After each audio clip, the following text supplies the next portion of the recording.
வாரும் பரிசுத்த ஆவியானவரே, எங்கள் நெஞ்சிலே அன்பனும் தீய மூர்த்தியர்களும் பற்பல பாசைகள் பேசுகின்ற பற்பல நாட்டினரை உம்முடைய விசுவாச ஒருமைக்குள் கூட்டிச் சேர்த்திருக்கிற தேவர் தாமே, இந்த நாளிலும் அடியனை மறைத்து உம்முடைய வார்த்தையை கொடுத்து உம்முடைய வார்த்தையின் மூலமாய் நீர் எங்களுக்கு உம்மை கென்று எங்களை நீர் பிரதிஷ்டை பண்ணிடலும். உம்முடைய வசனமே சத்தியம் சுவாமி. ஆமீன். கர்த்தருக்குள் பிரியமானவர்களே, கடவுளுடைய கிருபையினாலே தவ காலத்துக்குள்ளாக நாம் கடந்து வர கர்த்தர் நமக்கு கிருபை பாராட்டியிருக்கின்றார். இந்த ஞாயிற்றுக்கிழமை 22 திருநாளுக்கு முன் வரும் 5வது ஞாயிறு, லெந்தனும் நாட்களின் வரும் 2வது ஞாயிறு. இந்த நாளிலே தேவ சமூகத்திலே வந்திருக்கிற உங்கள் யாவரையும் கல்வாரி நாதராம் இயேசு கிறிஸ்துவின் இனிதான நாமத்தினாலே வாழ்த்தி வரவேற்கின்றோம். இன்றைக்கு நமக்கு கொடுக்கப்பட்டிருக்கின்ற தலைப்பு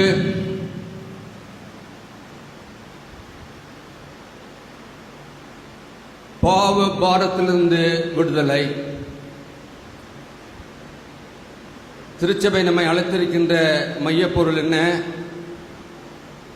பாவ பாரத்திலிருந்து விடுதலை. மனிதனுடைய வாழ்க்கையிலே ஒரு விடுதலை தேவைப்படுகின்றது. உலகத்தில் வாழ்கின்ற மக்களுக்கு ஏதோ காரியத்திலே விடுதலை வேண்டும். ஆனால் திருச்சபையின் அங்கமாயிருக்கிற ஆண்டவரின் பிள்ளையாயிருக்கிற உங்களுக்கும் எனக்கும் பாவத்திலிருந்து ஒரு விடுதலையை இந்த நாளிலே ஆண்டவர் உண்டு பண்ணும்படியாய் உங்களையும் என்னையும் அழைத்து வந்திருக்கின்றார். நாம் வாசித்த வேத பகுதியெல்லாம் அதைத்தான் நாம் வெளிப்படுத்துகின்றதாய் இருக்கின்றது. அன்புக்குரியவர்களே, வேதாகமத்திற்கு அடுத்தபடியாக அதிக மொழிகளில் அச்சடிக்கப்பட்ட புத்தகம் ஜான் பைனியன் எழுதிய மோட்ச பிரயாணம் என்னும் காவியமாகும். அந்த மோட்ச பிரயாணம் என்னும் காவியத்தில் ஒரு நபர் முதுகில் மூட்டை ஒன்றை இறுக கட்டி நற்செய்தியாளரிடம் அழுது கொண்டே, ஐயா, என் முதுகில் மூட்டை கட்டப்பட்டிருக்கின்ற என் பாவச் சுமை என்னை நரகத்துக்கு கொண்டு போய் விடுமோ என கவலையுடன் கூறினாராம். நற்செய்தியாளர் வரும் கோபத்துக்கு தப்பித்துக் கொள்ள வழி ஒன்றை அவருக்கு காட்டினார். அது என்ன வழி என்று பார்க்கின்ற பொழுது, அவருக்கு முன் இருந்த ஒரு இடுக்கமான வழியை காட்டி இடுக்கமான வாசல் வழியாக பயணிக்க அவர் சொல்லியிருக்கின்றார். அதன் செல்வீர் என்று சொன்னால் நிச்சயமாக ஒரு நித்திய வாழ்வுக்குள்ளாக நீ போவா என்று சொல்லி அவரை அனுப்பியிருக்கின்றார். போகும் வழியிலே பார்க்கின்ற பொழுது ஒரு மரத்திலான ஒரு சிலுவை இருக்கின்றது. அதற்கு பக்கத்திலேயே ஒரு காலியான கல்லறையும் இருக்கின்றது. அவர் அதை கடந்து செல்கின்ற பொழுது அங்கு நடைபெற்ற காரியம், அங்கு அவர் முதுகில் இருந்த சுமை அருந்து கீழே விழுந்தது மட்டுமல்ல, அதன் பின் அந்த சுமை கல்லறைக்குள்ளாக போய் மறைந்ததாக அங்கு பார்க்கின்றோம். ஆம் அன்புக்குரியவர்களே, அவர் சொல்லுகின்றார், அவரது பாடுகளால் எனக்கு விடுதலை கிடைத்தது, அவரது மரணத்தால் எனக்கு வாழ்வு இசைந்தது என்று சொல்லி அந்த மனிதன் சொல்லுகின்றார். எனவே முதுகிலே இருந்த பாவ சுமை இல்லாதவனாய் பயணத்தை அவன் சென்று மோட்ச வாசலை அடைந்தாராம். அன்புக்குரிய திருச்சபை மக்களே, நீங்களும் நானும் ஆண்டவர் எதிர்பார்க்கின்றது, கல்வாரியிலே அவர் பரிசுத்தமுள்ள இரத்தத்தை சிந்தினார் என்று சொன்னால் நாம் ஒருவரும் எந்த வாசல் வழியாக போக அல்ல, நாம் ஆண்டவருக்குள்ளாக இருக்கின்ற மோட்ச வாசல் வழியாக பிரவேசிக்க நாம் அழைக்கப்பட்டிருக்கின்றோம். அதற்கு நமக்கு பலவிதமான பார சுமைகள் நமக்கு ஆட்கொண்டிருக்கிறோம். பாவம் நம்மை ஆட்கொண்டிருக்கின்ற பொழுது அதை நாம் விட்டு விலகின்ற பொழுதுதான், அந்த சுமையை நாம் விட்டு விலகின்ற பொழுதுதான் அது மோட்சத்துக்கு நாம் அடைகின்றவர்களாய் இருக்கின்றோம். பாவம் என்பது பெரு சுமையே. பாவம் என்ற சொல்லுக்கு குறி தவறுதல், மிஸ் அண்டர்ஸ்டாண்டிங் என பொருள் படுகின்றது. இன்னைக்கு நம்முடைய வாழ்க்கையிலே எத்தனை பார்க்கின்ற பொழுது நம்முடைய வாழ்க்கையில மிஸ் அண்டர்ஸ்டாண்டிங் மூலமாக இன்னைக்கு எத்தனை குடும்பங்களிலே கணவன் மனைவிக்குள்ளாக பிரிவினை, பெற்றோர் பிள்ளைகளுக்குள்ளாக பிரிவினை, திருச்சபையிலே உடன் விசுவாசிக்குள்ளாக பிரிவினை. இன்றைக்கு வேதம் சொல்லுகின்றது, இன்னைக்கு தேவ சமூகத்திலே வந்திருக்கிற நீங்கள் நானும் அப்படி இருப்போம் என்று சொன்னால் பாவ சுமையை நாம் தூக்கினவர்களாக இருக்கின்றோம். இதனால் நம்முடைய முதுகிலே பாவம் ஏற்றப்பட்டுக் கொண்டிருக்கின்றது. அங்கு பார்க்கின்ற பொழுது 1 யோவான் 3 சட்டத்தை மீறுவது பாவம். உண்மைதான். திருச்சட்டத்தை நாம் கடைபிடிக்க வேண்டும். திருச்சட்டத்தின்படிதான் வாழ வேண்டும். திருச்சபைக்கென்று ஒரு சட்டம் உண்டு. அதன்படிதான் யாராக இருந்தாலும் செயல்பட வேண்டும். அதற்கு மாறாக யார் செயல்பட்டாலும் அது பாவம் என்று சொல்லி பார்க்கின்றோம். ஆனால் ஆண்டவர் என்ன செய்கின்றார்? அங்கு பார்க்கின்ற பொழுது 1 யோவான் 3:5 அவர் நம்முடைய பாவங்களை சுமந்திருக்க வெளிப்பட்டார் என்றும் அவரிடத்திலே பாவம் இல்லை. நீங்கள் நானும் ஆராதிக்க வந்திருக்கின்றோமே, உங்களுக்காகவும் எனக்காகவும் கல்வாரியிலே தன்னுடைய ஜீவனை கொடுக்க வந்திருக்கிறாரே, அவரிலே பாவம் இல்லை. அவர் யாருக்காக? உங்களுக்காக எனக்காக பாவமாக்கப்பட்டிருக்கின்றார். பாவத்தை அவர் சுமந்திருக்கின்றார் என்று பார்க்கின்றோம். அது மட்டுமல்ல, விவாகமத்தை எடுத்தவர்கள் வாசிக்கலாம். விவாகமம் 23:21 எது பாவம்? 23 பார்க்கிற பொழுது 23ஆம் அதிகாரம் 21ஆம் வசனம் விவாகமம். உன் தேவனாகிய கர்த்தருக்கு பொருத்தனை பண்ணி இருந்தால் அதை செலுத்த தாமதம் செய்யாதே. உன் தேவனாகிய கர்த்தர் அதை நிச்சயமாய் உன் கையிலே கேட்பார். அது உனக்கு பாவமாகும். அது உனக்கு பாவமாகும். நாம் பொருத்தனை செய்து கொண்டே இருக்கின்றோம். பொருத்தனை செய்கிறதை நாம் நிறைவேற்றுகின்றோமா என்று நாம் சிந்தித்து பார்க்க அழைக்கப்படுகின்றோம். அன்புக்குரியவர்களே, 22ஆம் வசனம் சொல்கிறது, நீ பொருத்தனை பண்ணியிருந்தால் பண்ணாதிருந்தால் உன் பாவம் உன்மேல் இல்லை. உன்மேல் பாவம் இல்லை. நீ பொருத்தனை பண்ணவில்லை என்று சொன்னால் உன்மேல் பாவம் இல்லை. ஆனால் பொருத்தனை பண்ணினாய் என்று சொன்னால், நீ அந்த பொருத்தனையை நீ நிறைவேற்றவில்லை என்று சொன்னால் அது பாவம் என்று சொல்லி அங்கு பார்க்கின்றோம். அன்புக்குரியவர்களே, நான் இப்படியாக வெவ்வேறு இடங்களிலே ஊழியம் செய்யும்படி 2000 ஆண்டு கிறிஸ்துமஸ் ஃபங்க்ஷன் போடுகின்ற பொழுது 25 ஆண்டு காலம் நான் ஆண்டவருடைய திருச்சமூகத்தில் இருந்து அவருடைய வார்த்தையை கொடுக்கும்படியாய் கர்த்தர் கிருபை பாராட்டியிருக்கின்றார். அதற்கு நான் தகுதி உள்ளவனா? நான் அறியேன், அவர் அறிவார். ஆனால் அபிஷேகம் பண்ணப்பட்டு வரக்கூடிய ஆகஸ்டோடு 7 ஆண்டுகளை நிறைவு செய்கின்றேன். ஆனால் அதற்கு முன்பாகவே நம்முடைய மகாகணம் கிறிஸ்தோபர் ஆசிரியர் இருக்கின்ற பொழுது ஒரு ஆர்டினேஷன் சர்வீஸிலே என்னை அழைத்து ஹானரி கேட்டகிஸ்ட் என்று சொல்லி அவர் தலையிலே கையை வைத்து அன்றைக்கு அபிஷேகம் பண்ணினார். அதன் மூலமாக நான் அநேக இடங்களுக்கு ஒருவேளை அபிஷேகம் பெற்ற ஆயராக இல்லாவிட்டாலும் எல்லா இடங்களிலும் கர்த்தருடைய வார்த்தையை கொடுத்தேன்.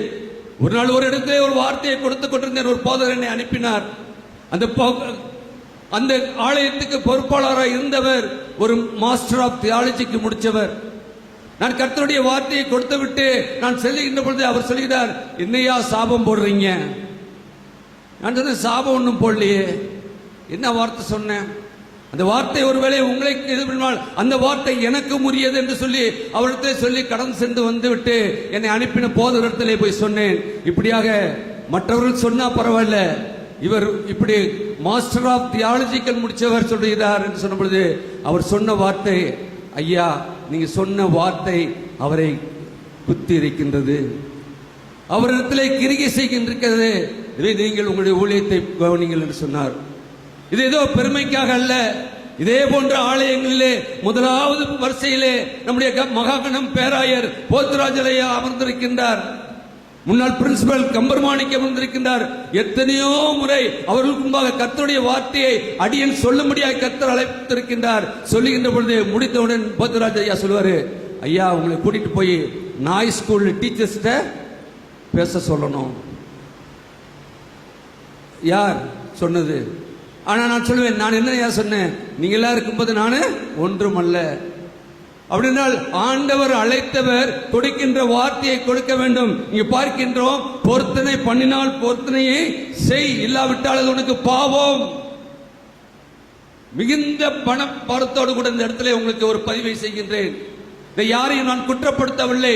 நான் செய்த பொருத்தனையை நான் இன்றளவு நிறைவேற்றிக் கொண்டு வந்திருக்கின்றேன். நான் ஆயராக பொறுப்பேற்றப்படுவது கொடையோடு சென்றேன், பசுமலை சென்றேன். பசுமலை 4 மாதம் இருந்த பொழுது எனக்கு போய் வர டிராவலிங்காக 3000 ரூபாய் கொடுத்தார்கள்.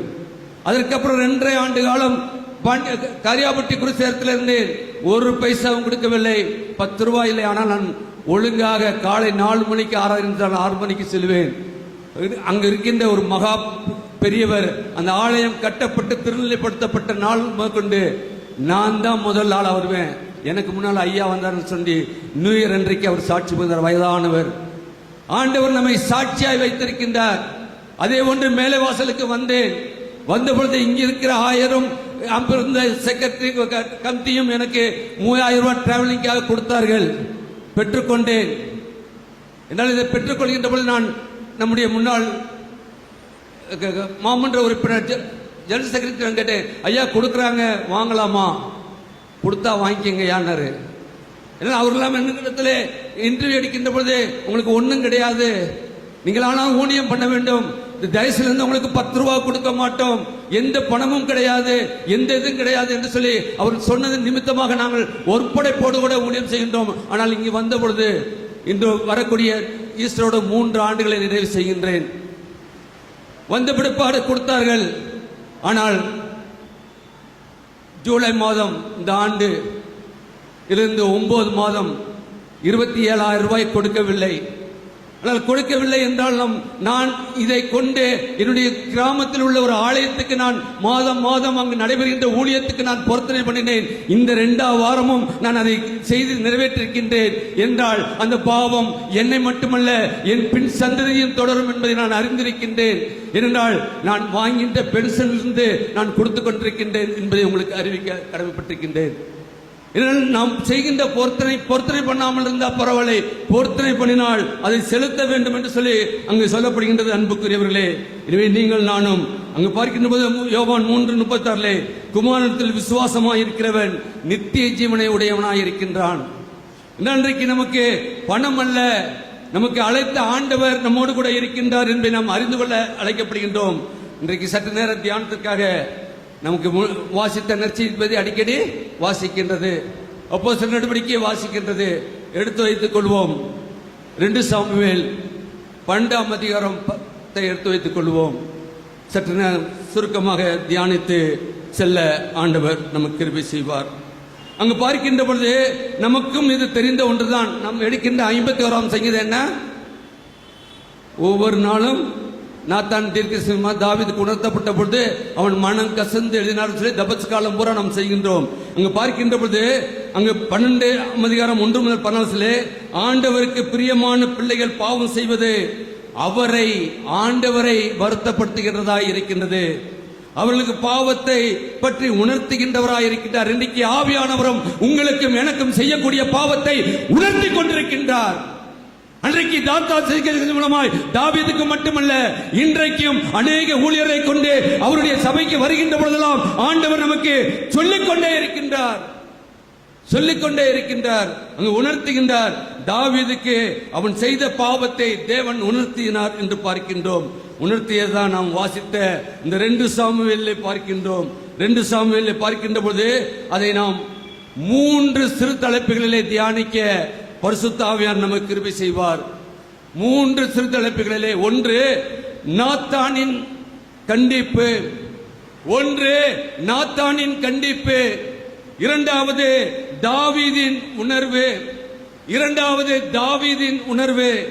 3வது ஆண்டவரின் தீர்ப்பு. நாத்தானின் கண்டிப்பை பார்க்கின்றோம். 1 முதல் 6 வசனங்களை பார்க்கின்ற பொழுது அங்கு நாத்தான் அங்கு பார்க்கின்றோம். அங்கு தாவீதிலே வந்து அங்கு அவரை ஆண்டவர் என்ன சொல்ல சொன்னாரோ அதை சொல்வதற்கு வருவதற்கு முன்பாக அங்கு பார்க்கின்றோம். நாத்தான் அங்கு தாவீதிலே வந்து தாவீதின் பாவத்தை தாவீது உணரக்கூடிய வகையில் ஒரு அருமையான ஊமையின் மூலமாய் அங்கு சொல்லுகின்றார். அங்கு அதுக்கு சொல்லப்படுகின்றது, சொன்னா என்னாகும்? அவர் நம்மை தண்டித்து விடுவார். ஏன்னா தாவீது தீர்க்கனை தண்டித்து விடுவார் என்று சொல்லி அங்கு தாவீது முற்பட்ட பொழுது பாவத்தை அங்கு பார்க்கின்ற பொழுது அதை பாவத்தை சுட்டி காட்டுவதற்காக அங்கு ஒரு செயலை செய்கின்றார். அங்கு செய்கின்ற பொழுது அங்கு நடைபெற்ற காரியம் என்ன? அது உடனே அவனுக்கு கொடுக்கப்படுகிறாங்க. வாசிக்கலாமே 5ஆம் வசனம். அப்பொழுது தாவீது அதுக்கு முன்னுக்கு சொல்றாங்க. அது சொல்றதை கேட்டோன்னே தாவீதுக்கு என்ன வருது? தாவீதுக்கு கோபம் வரும். ஏன்னாக்க உள்ளது சொல்லும் போது நீதிக்காக நாம் நிற்கின்ற பொழுது நம்ம எதிர்க்கின்ற மக்களுக்கு கோபம் வரும். ஆனால் அங்கு சொல்கிறோம், கோபம் உண்டானவனாக நாத்தானை பார்த்து என்ன சொல்றாரு? இந்த காரியத்தை செய்த மனுஷன் மரணத்துக்கு பாத்திரம் என்று கர்த்தருடைய ஜீவனை கொண்டு சொல்லுகிறேன். யாருடைய? கர்த்தருடைய நாமத்தை கொண்டு சொல்லுகின்றேன். அது மட்டும் ஜீவனை கொண்டு சொல்லுகின்றேன். அவன் இரக்கமற்றவனாய் இருந்து இந்த காரியத்தை செய்தபடினால் அந்த மனுஷனை ஆட்டுக்குட்டிக்காக 4 நாய் திருப்ப செலுத்த அங்க பார்க்கின்ற பொழுது சாரி வாசிங்க. அப்பொழுது நாத்தான் தாவீதை நோக்கி என்ன சொல்றது? நீயே அந்த மனுஷன். தாவீது பாருங்க, சொன்னோன்னே கோவம் வருது. உன்னால ஊமையாவது அவருக்கு புரியும்படியாக, அப்படின்னா புரியும்படியும் தான் ஆண்டவர் வார்த்தையை கொடுத்து கொண்டிருக்கின்றார். ஆனால் நீங்கள் நானும் புரியாதவர்களை போல வாழ்ந்து கொண்டிருக்கின்றோம். யாருக்கோ சொல்கிறார்கள், யாருக்கோ எனக்கு ஆண்டவர் எனக்கு இந்த வார்த்தையை கொடுக்கின்றார் சொல்லி நாம் எப்பொழுது ஏற்றுக்கொள்கின்றவர்களா இருக்கின்றோமோ அப்பொழுதுதான் சிலுவை நிழலிலே நீங்கள் நானும் தஞ்சம் புகுந்தவர்களா இருப்போம். பார்க்கின்ற பொழுது அங்கே யார்? நீயே அந்த மனுஷன், நீயே அந்த மனுஷன். அன்புக்குரியவர்களே, எவ்வளவு பெரிய கண்டிப்பு சொல்லுவாங்களே, ஃபேஸ் டு ஃபேஸ் கண்டிப்பு. அது மட்டுமல்ல, அங்கு பார்க்கின்ற பொழுது எடுத்தவர்கள் வாசிக்கலாம். ஏசாயா தீர்க்கதரிசன புஸ்தகம் 30ஆம் அதிகாரம் 1-2 வசனங்களை எடுத்தவர்கள் வாசிக்கலாம். பாவத்தோட பாவத்தை கட்டும்படி என்னை அனுப்பாமல் ஆலோசனை பண்ணி என் ஆவி அல்லாமல் தங்களை மூடிக்கொள்ள பார்க்கிறவர்களும் என் வாக்கை கேளாமலும் பார்வோனின் பலத்தினால் பலக்கவும் எகிப்தின் நிலை ஒதுங்கவும் வேண்டாம் என்று எகிப்துக்கு போகிறவர்களாகிய முரட்டாட்டமுள்ள புத்திரர்களுக்கு ஐயோ என்று கர்த்தர் சொல்லுகின்றார். எகிப்திலே இருந்த மக்களை, அடிமைத்தனத்தில் இருந்த மக்களை ஆண்டவர் மீட்கும்படியாய் அழைத்து வருகின்றார். ஆனால் அழைத்து வந்த மக்கள் என்ன பண்றாங்க? மீண்டும் எகிப்துக்கு மீண்டும் அழைப்பு சொல்லுவாங்கல்ல, கூப்பிட்டு குளிப்பாட்டு விட்டா திருப்பி போற இடத்துக்கு தான் போகும் சொல்லி, அப்படிப்பட்ட ஒரு வாழ்க்கை அங்கு பார்க்கின்றோம். அவர்கள் புத்திரருக்கு ஐயோ மூலமாய் அங்கு சொல்லப்படுகின்றது. அன்புக்குரியவர்களே, இவரை தவறை உடனே ஒற்றுக்கொள்ளும் அளவுக்கு எடுத்துரைக்கப்பட்டு கொண்டே இருக்கின்றது. நான் செய்வது என்ன, நான் நடப்பது என்ன, நான் பேசுவது என்ன என்பதை ஆண்டவர் ஒழித்துகிறார். தேவனுடைய கிருபையை பெற்றிருக்கின்றோம் என்றால் ஊழியம் என்பது செழுமையான ஊழியம், ஆசீர்வாதமான ஊழியம். ஆண்டவரிடத்திலே வந்தா உனக்கு கார் வரும், உனக்கு கடன் தீரும், உனக்கு ஆசீர்வாதம் வரும், உன் பிள்ளைக்கு திருமணம் நடக்கும், உனக்கு வேண்டிய எல்லாம் கிடைக்கும் கிடைக்கும் கிடைக்கும் கிடைக்கும். அதுதான் கிடைச்சுக்கிட்டே இருக்கு. திருச்சபையில கிடைச்சுக்கிட்டே இருக்கு. திருச்சபை எதற்காக ஏற்படுத்தப்பட்டதோ? ஏழை எளிய மக்களுக்கு. இன்றைக்கு நம்முடைய பங்கு என்ன? கிராமங்களில் நம்முடைய பங்கு என்ன? அங்கு பார்க்கின்ற பொழுது அங்கு செழுமை, அங்கு பார்க்கின்ற பொழுது அங்கு ஒத்துக்கொள்ளும் பொழுது அது மணி பல கொள்கைகளை கொடுக்கிற பொழுது அங்கு வழி தவற செய்கின்றதா இருக்கின்றது. எனவே அன்புக்குரியவர்களே, இன்றைக்காவது உங்களுடைய வாழ்க்கையிலே என்னுடைய வாழ்க்கையிலே இருக்கிற பார சுமையை விட்டு விட்டு இந்த இடத்தை விட்டு கடந்து செல்ல ஆவியானவர் உங்களுக்கும் எனக்கும் இந்த நாளிலே கிருபை செய்ய உள்ளவராய் இருக்கின்றார். இரண்டாவது பார்க்கின்ற போது தாவீதின் உணர்வு அங்கு பார்க்கின்றோம். 7ஆம் வசனத்தை பார்க்கின்ற போது அங்கு பார்க்கின்றோம், அவர் என்ன பண்றாரு? நீதான் அந்த மனுஷன். இஸ்ரவேலாகிய தேவன் கர்த்தர் சொல்லுகிறது என்னவென்றால், நான் உன்னை இஸ்ரவேலின் மேல் ராஜாவாக அபிஷேகம் பண்ணினேன். உன்னை சவுலின் கைக்கு தப்புவித்து உன் ஆண்டவனுடைய வீட்டை உனக்கு கொடுத்து உன் ஆண்டவனுடைய ஸ்திரீகளையும் உன் மடியிலே தந்து இஸ்ரவேல் வம்சத்தையும் யூத வம்சத்தையும் உனக்கு கையளித்தேன். அது போதாதிருந்ததால் இன்னும் உனக்கு என்ன செய்வேன்? இன்னும் வேண்டியதை தருவேன். ஆனால் நீ பண்ணது என்ன காரியம்?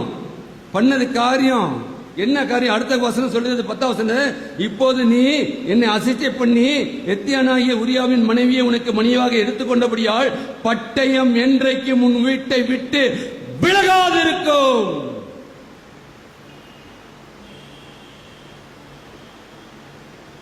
அன்புக்குரியவர்களே, இதோ தாவீதுக்கு மட்டுமல்ல அன்றைக்கு அந்த வார்த்தை, இன்றைக்கு அதே போல நீங்கள் நானும் வாழ்வோம் என்று சொன்னால், அதே வாழ்க்கை உங்களுடைய நேரத்திலும் காணப்படும் என்று சொன்னால், உங்களுக்கும் எனக்கும் ஒரு பட்டயம் வைக்கப்பட்டிருக்கின்றது. அந்த பட்டயம் உங்களுடைய வீட்டிலும் என்னுடைய வீட்டிலும் அது இருக்கத்தக்கதாக இருக்கின்றது என்பதை நாம் அறிந்து கொள்ள அழைக்கப்படுகின்றோம். அது கொன்று போடும், அது கொன்று போடும் என்று சொல்லி பார்க்கின்றோம். தேவன் செய்ததை எல்லாவற்றையும் மறந்து போய் அவனுக்கு எல்லா வாழ்க்கையிலும் எல்லாவற்றையும் கொடுத்தார். அதை நாம் பார்க்கின்ற பொழுது 103ஆம் சங்கீதத்தில் பார்க்கின்ற பொழுது அங்கே சங்கீதக்காரன் என்ன சொல்கிறார்? 103ஆம் சங்கீதத்தில் வாசிக்கலாமே. 103ஆம் சங்கீதம்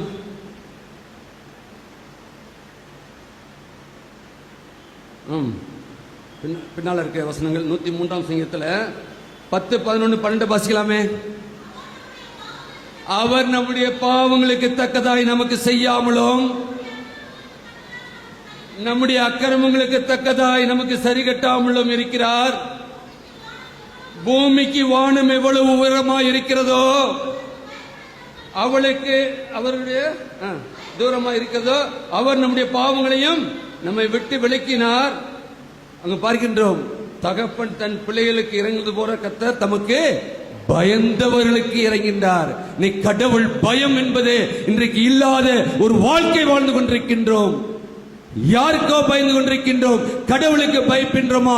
அவரல்லவா உங்களுடைய பாவத்தையும் என்னுடைய பாவத்தையும் சுமந்து முடிவாய் கொள்கதா மலையிலே குருசை விட்டாரே, ரத்தத்தை பரிசுத்தமுள்ள ரத்தத்தை விட்டாரே, அவரை நீங்கள் நானும் தரிசிக்க அல்லவா இந்த சிலுவை காலங்களை நாம் தியானித்துக் கொண்டிருக்கின்றோம்.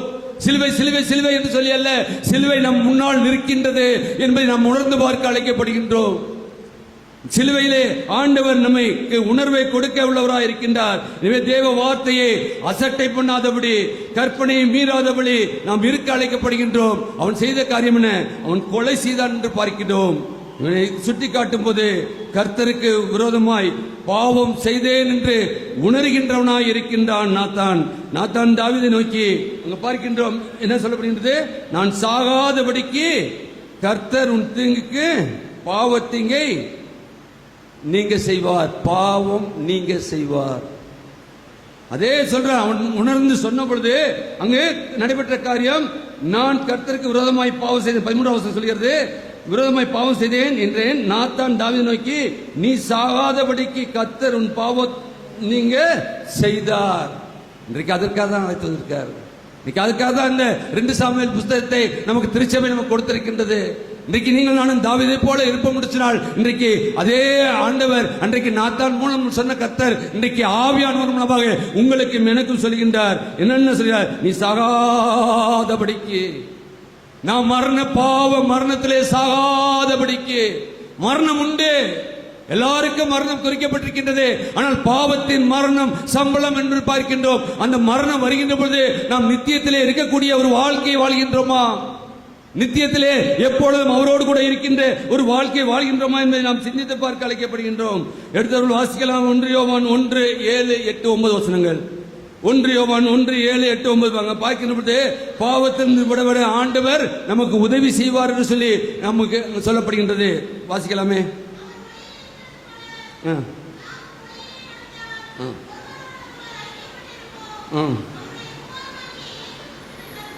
அவருடைய குமாரனாகிய இயேசு கிறிஸ்துவின் ரத்தம் சகல பாவங்களை நீக்கி நம்மை சுத்திகரிக்கும். அன்றைக்கு நாம் பெற இருக்கின்றோம். பரிசுத்த பீடத்திலிருந்து ஆண்டவருடைய ரத்தத்தை நாம் பெறுகின்ற பொழுது அந்த ரத்தம் தான் உங்களையும் என்னையும் பரிசுத்தப்படுத்தும். நமக்கு வேண்டிய எல்லா பாவங்களையும் நீக்கி நம்மை சுத்திகரிக்கும்.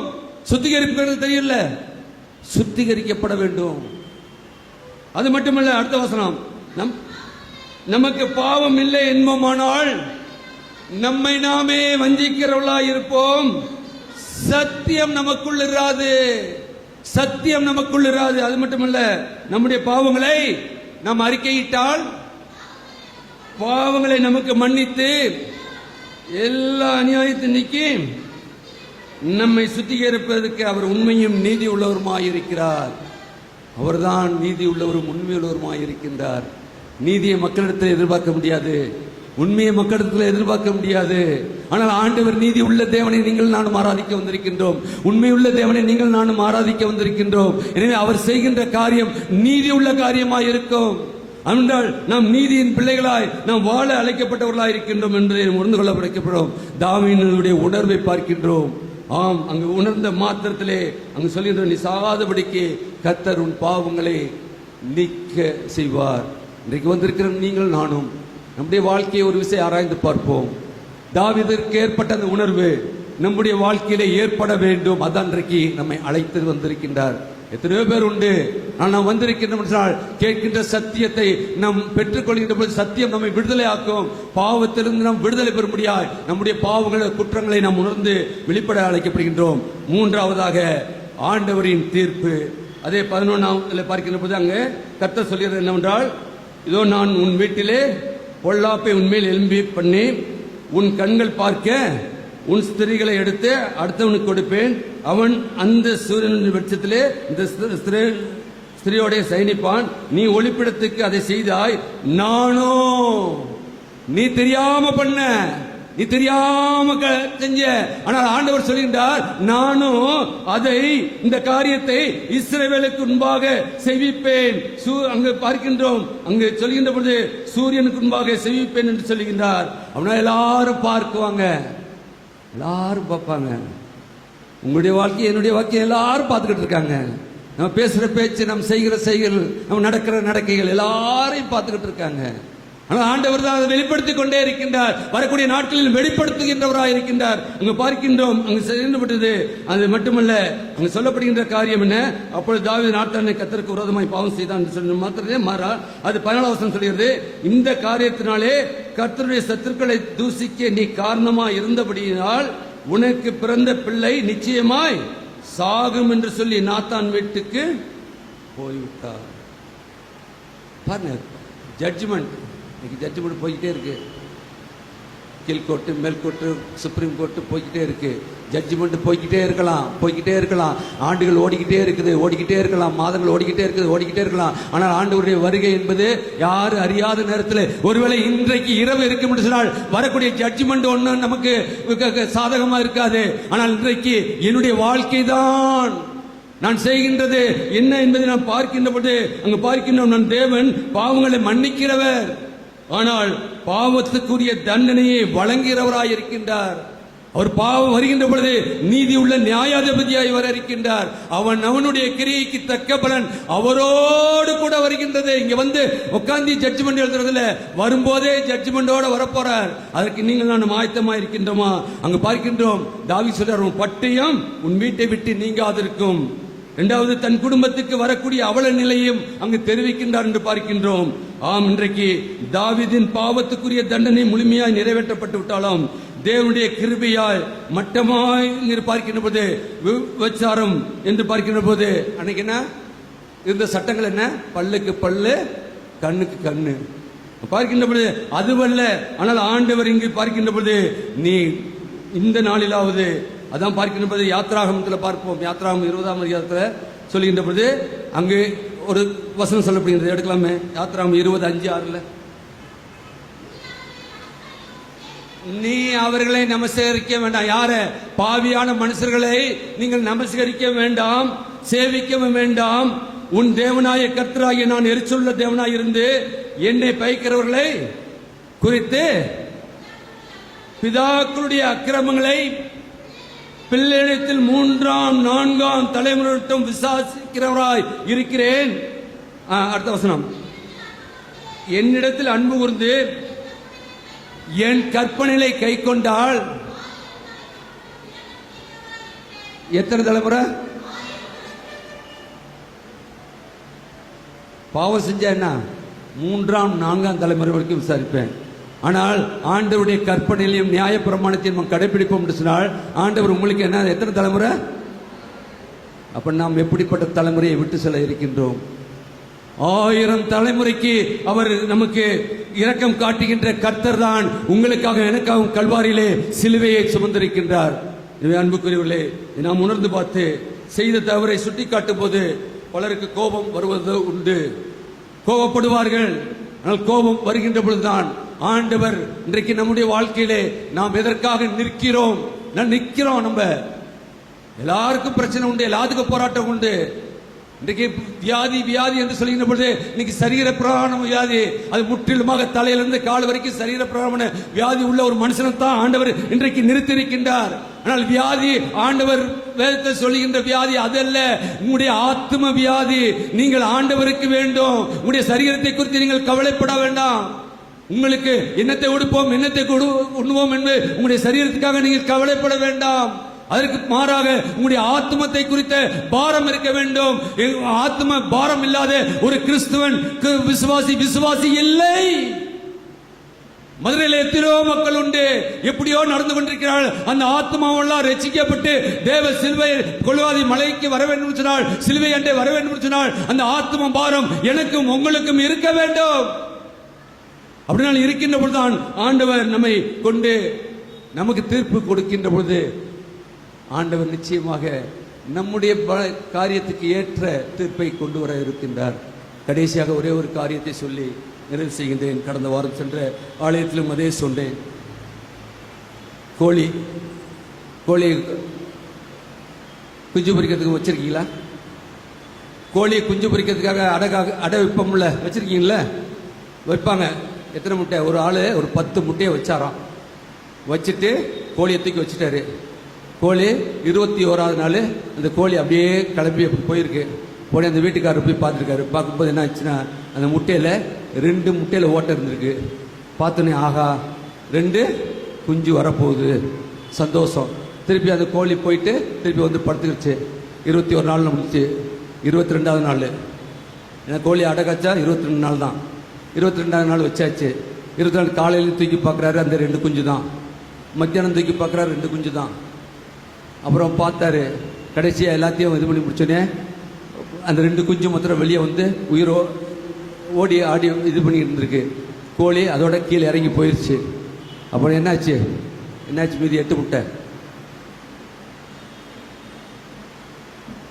10 முட்டை வச்சது 2 குஞ்சு பொறிச்சாச்சு. மீதி 8 முட்டை என்னாச்சு? உங்களை தான் கேட்குறேன். நான் சொல்லல, நீங்க தான் சொல்றீங்க. நான் சொல்லல, நீங்க தான் சொல்றீங்க. என்னாச்சு? ஏதோ ஒரு முட்டை. இந்த முட்டையை ஆம்லேட் போட முடியுமா? இல்லை அந்த முட்டை நான் தான் வச்ச முட்டை, எங்க வீட்டு முட்டை தான், எங்க வீட்டிலே உடைச்சு ஊற்ற முடியுமா? என்ன ஆகும் சொல்லுங்க? நாருமா நாரதா? நல்ல முட்டையை நீங்க உடைங்க, அதுவே கொஞ்சம் இது ஒரு இது இருக்கும், வீச்சு இருக்கும். ஆனா அந்த கூ முட்டை இருக்கு, நீங்க ஒரு முட்டை உடைச்சிட்டு வச்சுக்க, அந்த வீடு நாத்தம் எடுத்து போயிடும். யாரும் ஒரு பிராமணால் வந்தானா புல்லா வாந்தி எடுத்து தான் போவான்.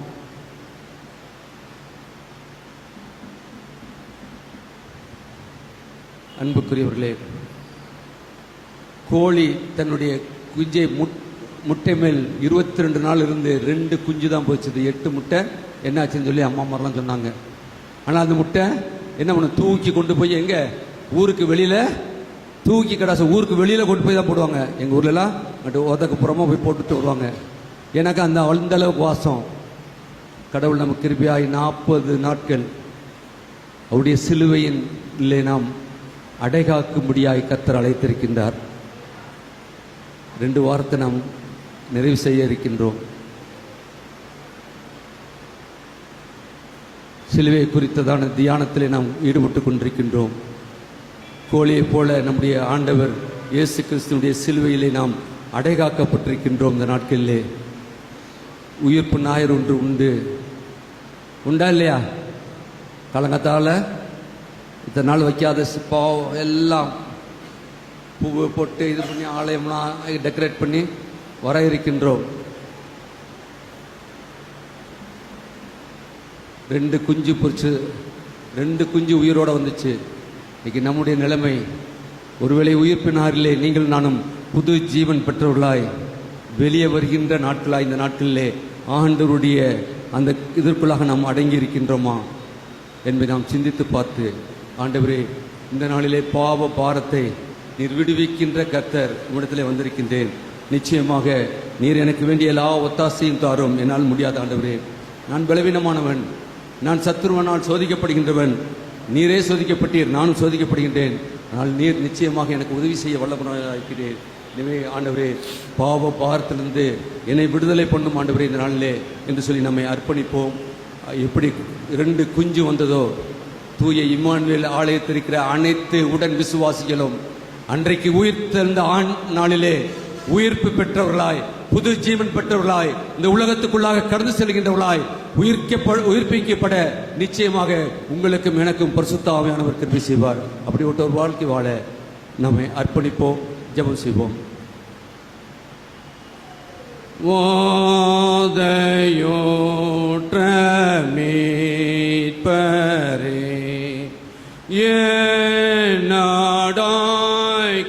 நாடாய்க்கலாம் நீரே, நான் என் பாவ பாரத்தான்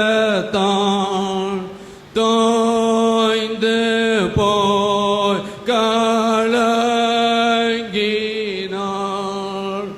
என் நாடாய்க்கலாம்